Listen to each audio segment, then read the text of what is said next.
మత్స్యావధాన సరస్వతి శ్రీ స్వర్ణ రాజహనుమంతరావు గారి శ్రీమద్ రామాయణంలో ఆంధ్రాయణ 6వ భాగం 8/4/20. చిత్తూరు జిల్లా అయిపోయింది. నెల్లూరు జిల్లా విడవలూరు మండలం మైపాడు అల్లూరుల మధ్య సముద్ర తీరాన ఉన్న ఈ ప్రదేశాన్ని శ్రీరాముడు లంక వైపుకు వెడుతూ దర్శించినట్లు చెబుతున్నారు. ఇక్కడ 10 నుండి 15 రోజుల వరకు ఉన్నాడు. సీతాన్వేషణ చేస్తూ వెడుతున్న రాము నిత్య శివ పూజ నియమం కలవాడు కనుక శివాలయం అందుబాటులో లేకపోవడంతో ఆంజనేయుణ్ణి ఒక లింగాన్ని తెమ్మని పంపితే ఆయన సమయానికి రాకపోవడంతో సైకత లింగాన్ని రూపొందించి ప్రతిష్ఠించాడని, అదే తర్వాత రామతీర్థ క్షేత్రమై ఆ ప్రదేశం పేరు కూడా రామతీర్థమైందని చెప్తారు. ఈ స్వామి కృష్ణదేవరాయలు తన దేవేరులతో కలిసి సందర్శించి వేయించిన శాసనాలు ఇంకా అక్కడ ఉన్నాయి. ఇక్కడున్న నందీశ్వరుడు లేపాక్షి బసవన్నను గుర్తుకు తెస్తా. లింగ బాణం వివిధ వర్ణాల సమ్మిశ్రితంగా ఉంటుంది. అంటే బాణం అనే ఒక ప్రత్యేకమైన లింగం బాణలింగం. ఇప్పుడు లింగం భిన్నమై వెండి కట్లు వేసేద్దాం. సమీప సముద్ర జలాలలో 50 కిలోల బరువు గల ఒక గంట ఒకటి సముద్రపు కొట్టుకొచ్చి ఒడ్డుకు చేరితే దాన్ని ఆలయంలో పెట్టారు. బుచ్చిరెడ్డిప ఈ గ్రామం ఉన్న ప్రదేశాన్ని ఆనాడు రాముడు సందర్శించాడు. ఆ గుర్తుగా అక్కడ ఒక రామాలయం నిర్మించారు. ఇక్కడి రాముడి అచ్చామూర్తి యొక్క విశేషం ఏమిటంటే స్వామి రూపం చిరునవ్వులు నవ్వులు కురిపిస్తూ ఉంటుంది. సోమశిల ఇది కూడా శ్రీశైలానికి ఉన్న ప్రవేశ ద్వారాలలో ఒకటి. శ్రీరాముడు శ్రీశైల ప్రదక్షిణ మార్గంలో ప్రదక్షిణ పద్ధతిని అనుసరించి క్షేత్రాన్ని దర్శించి ఇక్కడ కొన్ని రోజులు ఉన్నాయి. ఇది శ్రీశైలాన్ని ఆగ్నేయ ప్రవేశ ద్వారం. పెన్నా నదీ తీరంలో నల్లమల ఎర్రమల వెలిగొండల కూడలి స్వామివారు సోమేశ్వరుడు, అమ్మవారు కామాక్షీదేవి. చిత్తూరు జిల్లా శ్రీకాళహస్తి. ఈ కాళహస్తి చాలా ప్రాచీన శైవ క్షేత్రం. ఎన్ని యుగాల నుండి ఉందో ఎవరికి తెలియదు. ఈ క్షేత్రానికి సత్యవ్రత భాస్కర క్షేత్రం అనే పేరు. ఈ క్షేత్ర నిర్మాణం ఈశావాస్యాన్ని రూపకల్పమని శ్రీ పవని సీతారామయ్య వారి సోదరుడు ఈశావాస్యోపనిషత్ సత్యవ్రత భాస్కర క్షేత్రమనే గ్రంథంలో వివరించి ఈ శ్రీకాళహస్తి క్షేత్ర నిర్మాణంలోని నిగమ ఆగమ ఉద్దేశాన్ని పై గ్రంథకర్తలు చక్కగా వివరింపగలిగారని, ఆ దేవాలయ స్థానాపతులై శ్రీస్థానం మత్తు కుమార పరశురామ గురుక్కల్ దృఢపరిచి ఈ గ్రంథంలోనే శ్రీరాముడు శ్రీకాళహస్తి క్షేత్రంలో తపం చేసి జ్ఞానాన్ని చిత్తశాంతిని రాజ్యం పొందాడని, ఆయన తపస్సుకు గుర్తుగా అక్కడ రామతీర్థముందని చెప్పారు. పైగా ఈ క్షేత్రం శ్రీశైల ప్రదక్షిణ మార్గంలోని కావడం ఆయన ఈ క్షేత్రాన్ని దర్శించాడు చెప్పడానికి బలం కలిగిస్తుంది.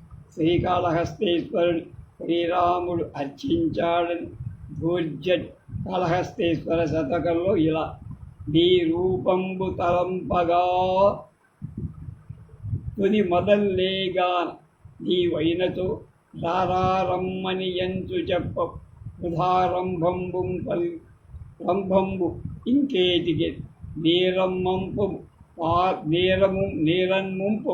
పాలముంపు ఇక నిన్నే నంబి నాడంజుమి శ్రీరామార్చిత పాదపద్మయుగళ శ్రీకాళహస్తీశ్వర. త్రేతాయుగంలో శ్రీకాళహస్తికి విష్ణుపురం అని పేరు ఉండేది. కాళహస్తి సమీప రామగిరి. రావణ వధ తరువాత అయోధ్యకు తిరిగి వెడుతున్నటువంటి రాముడు లంకకు వెళ్ళేటప్పుడు సేతువు నిర్మించిన ప్రదేశంలో ఒక శివలింగ ప్రతిష్ఠ చేయ సంకల్పించి ఒక శివలింగాన్ని తెమ్మని ఆంజనేయుణ్ణి కాశీకి శివలింగాన్ని తెస్తున్న ఆంజనేయుడు ఆ దాహం కావడంతో ఒక చోట ఆగి అక్కడ ఉన్న పశువుల కాపరి శివలింగాన్ని దాహాన్ని తీసుకోవటానికి వెళుతూ లింగమూర్తిని పట్టుకొని ఉండాలని కానీ వాడు ఉన్నది కాలభైరవుడు అందులో కనుక అతను తీసుకున్న శివలింగమూర్తి నేల మీద వెంటనే లింగమూర్తి నేలకు అదుపు. ఆంజనేయుడు తిరిగి వచ్చి చూసి కోపంతో మండి శివలింగాన్ని తోకంతో పెకలించి ప్రయత్నించి కానీ ఆ లింగం కదలిరా అక్కడే నిలిచిపోయింది. ఆ శివుడు వావాన్ని ధరించిన వారిలో విశిష్టుడైన ఆంజనేయుడి పేర వాలేశ్వరుడయ్యాడు. ఆంజనేయుడు మళ్ళీ కాశీకి వెళ్ళి మరొక లింగాన్ని తీసుకొని రామేశ్వరం వెళ్ళాడు. కానీ అనుకున్న ముహూర్త కాలం దాటిపోతోంది. సీతాదేవి రూపొందించే సైకత లింగాన్ని ఆంజనేయుడు అక్కడికి చేరే లోపలే ప్రతిష్ఠ చేశాడు. తర్వాత ఆంజనేయుడిని అనునయిస్తూ ఆంజనేయుడు తెచ్చిన లింగాన్ని కూడా పక్కనే ప్రతిష్ఠించాడు. సేతువు కట్టిన చోట రాముడిచే ప్రతిష్ఠితుడై ఆ స్వామి సేతురామేశ్వరుడై దానికే రామనాథ క్షేత్రం అని కూడా. తర్వాత రామేశ్వరాలు ఎన్నో ఏర్పడ్డాయి కానీ ఇదే వాళ్ళ మొదటిది ప్రధానం. ఇక కాళహస్తి దగ్గర రామగిరి ఆంజనేయుడు తీసుకువచ్చిన ఈశ్వరుడున్న స్థానమైన బహుశా దాన్ని కూడా రాముడు దర్శించిన కారణం చేత ఆ స్థలం ఆయన పేరు మీద రామగిరి అయ్యింది. ఈశ్వరుడి అమ్మవారు అక్కడ మరకతవల్లి. ఈ అమ్మవారి పేరు మరకతవల్లి. ఈ రామగిరి క్షేత్రం నాగపూర్ దగ్గరలో రామ్ టెక్కు గుర్తుగా తెస్తుందని ఈ రెండు క్షేత్రాలు చూసిన వాడు పోల్చి చెబుతుంది. ఒకప్పుడు ఈ పరిసర ప్రదేశాలు అగస్త్య మహర్షి కొన్నాళ్ళు ఆశ్రమం ఏర్పాటు చేసుకొని ఉన్నట్లు చెప్పబడి అగస్త్యాశ్రమాన్ని పార్వతీ పరమేశ్వరుడు కూడా సందర్శించినట్లు తెలుస్తారు. ఇంకా ఇక్కడ కాలభైరవ ఆలయం. ఇక్కడ ఇంక రెండు విశేషాలు. ఒకటి మహానందిలో లాగా నంది నోట్లో ఇక్కడ కూడా జల ప్రవాహము కంచిలోలాగా ఒక బల్లి విశిష్ట స్థానం ఇయ్యబడి పూజింపబడు. మరొక విశేషం, ఏ పర్వత శ్రేణికి తలవైపునున్న ప్రదేశంలో కాళహస్తీశ్వరుడు కొలువు తీరి ఉన్నాడో అదే పర్వత శ్రేణి చివర పుచ్చ తోక భాగాన ఈ రామగిరి వాలేశ్వరుడు కొలువు తీరి. స్వామి పేరు వాలీశ్వరుడని వాడుకలో ఉన్న ఆంజనేయ ప్రతిష్టకలు వాలీశ్వరుడై ఉంటాడని. సురుటుపల్లి చెన్నై నుండి తిరుపతికి వచ్చే దారిలో సత్యవేడు మండలంలో ముతుక్కోట అనే గ్రామానికి దగ్గరలో సురుటుపల్లి క్షేత్రం శైవ క్షేత్రం. సురులందరూ దర్శించిన క్షేత్రం కనుక సురుకోటిపల్లి అనే పేరుతో పిలువబడి సురులపల్లి అయి స్వరటుపల్లిగా మారిందని అంటారు. క్షీరసాగర మథనం వల్ల పుట్టిన గరళాన్ని విషాన్ని ఈ లోకాలను రక్షించడానికి పరమేశ్వరుడు కంఠగతం చేసుకోవటం చేత కలిగిన దుష్ప్రభావాన్ని అనుభవిస్తున్న స్థితిలో రూపం ఇక్కడ గోచరిస్తారు. ఆ గరళం తీసుకోవటం చేతనే ఈశ్వరుడు ముందు గరళ కంఠుడై నీలకంఠుడై ఆ రూపం ఇక్కడ కనపడుతుందని.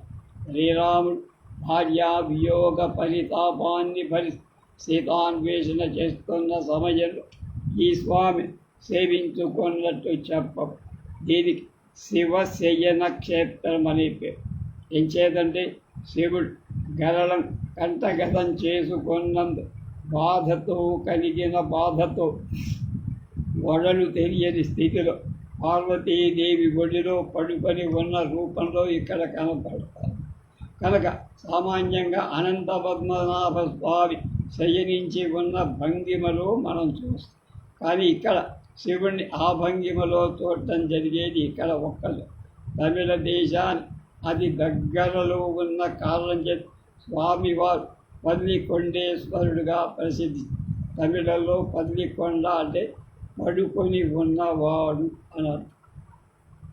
ఇంకా ఇక్కడ వాల్మీకి ఆశ్రమం ఉండేదని, వాల్మీకి ఈశ్వరుని గురించి ఇక్కడే తపస్సు చేసి ప్రసన్నుణ్ణి చేసుకున్నాడని, ప్రసన్నుడైన శివుడు అక్కడ ఒక స్వయంభూలింగంగా అవతరించి నిలిచాడని, వాల్మీకి కారణంగా అవతరించడం చేత వాల్మీకేశ్వరుడైనాడని ఆయన కుడి ప్రక్కన మరకతాంబిక కొలువు తీరు అమ్మవారు స్వామికి కుడివైపు ఉండడం దక్షిణాది సంప్రదాయం.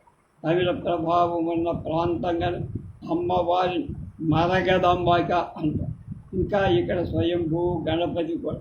అంతేకాదు రామచంద్రుడు ప్రతిష్ఠించినటువంటి శ్రీరామలింగేశ్వరు, ఆయనతో పాటు సీతారామచంద్రుడు సకుటుంబ సపరివారంగా అక్కడ అచ్చామూర్తులై నిలిచి. ఇంకా ఇక్కడ నవకుశ పాదపుత్రులను కూడా వాళ్ళ ఈ క్షేత్రాన్ని గుర్తించినట్టుగా మనకు అర్థమవుతుంది. అద్దకి శ్రీమద్ రామాయణంలో జరిగిందంతా శ్రీరామ అయనం ప్రయాణమైన ఒక కాండ మొత్తం ఆంజనేయుడితో నడిచిన సుందరకాండ ఇదే. సీతాన్వేషణకు బయలుదేరి వెలుతిరిగి వచ్చేంతవరకు జరిగిన కథ సుందరకాండ. అయితే తర్వాత కాండంలో కూడా ఆయనకే ప్రాముఖ్యం.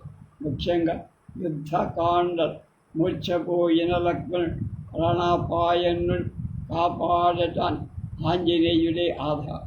ఆయన సంజీవిని తీసుకురావటానికి వెళ్ళి సంజీవిని ఔషధాలు వృక్షాన్ని పోల్చుకోలే ఏకంగా కొండని పీక్కొచ్చి వస్తున్న కొన్ని చోట్ల కొండ చర్యలు విరిగిపడి కరీంనగర్ జిల్లాలో కొండగట్టు ఆంజనేయ స్వామి నెలపని ఉన్న కొండగట్టు ఒకటిగా, చిత్తూరు జిల్లాలో అరగొండ ఒకటి.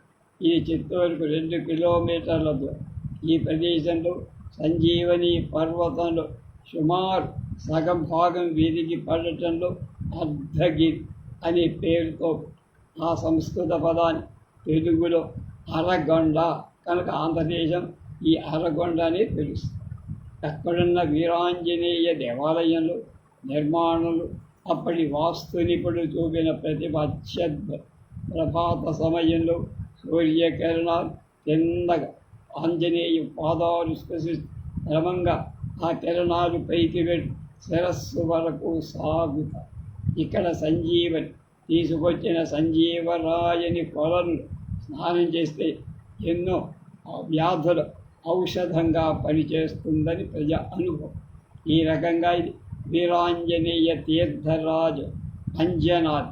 త్రేతాయుగంలో కేసరనే వానరరాజు ఆయన భార్య అంజనాది చాలా కాలం గడిచిన సంతానం కలకపోవడంతో ఆమె మతంగముని ఆశ్రమానికి బాధ చెప్పుకొని ఆయన సూచన మీద వెంకటాద్రి చేరి స్వామి పుష్కరునిలో పవిత్ర స్నానం చేసి అక్కడ అశ్వత్థ వృక్షాన్ని ప్రదక్షిణలు చేసి క్షేత్రపాలకుడైన వరాహస్వామిని దర్శించుకొని తర్వాత ఆకాశ గంగ తీర్థం దగ్గర ఉపవాసం చేసి నిష్టగా తపం చేసి ఈ విధంగా చాలా ఏళ్ళు గడువుగా వాయుదేవుడు ప్రతిరోజు ఒక ఫలాన్ని ఆమెకు అందిస్తుండగా దాన్ని ఆహారంగా స్వీకరిస్తూ తన తపస్సు సాగి ఒకరోజు వీర్యంతో నిండిన ఒక ఫలాన్ని వాయుదేవుడు అంజనాదేవికి అంది. ఆమె అనుదినం స్వీకరిస్తున్నట్టుగా ఆకలితో ఆ ఫలాన్ని ఆరగించి గర్భవతి ఏతత్ఫలంగా వాయుదేవుడి వరప్రసాదంగా ఆంజనేయుని పుత్రుడిగా అంచేతనే ఆంజనేయుడు వాయుపుత్రుడు. ఆమె కేసరి భార్య కనుక ఆంజనేయుని కేసరి క్షేత్రజ్ఞుడంట. వెంకటాద్రి వెంకటాచలం ఈ సప్త పర్వత శ్రేణిలో అంజనాదేవి పేరు ఒక పర్వతం అంజనాద్రి.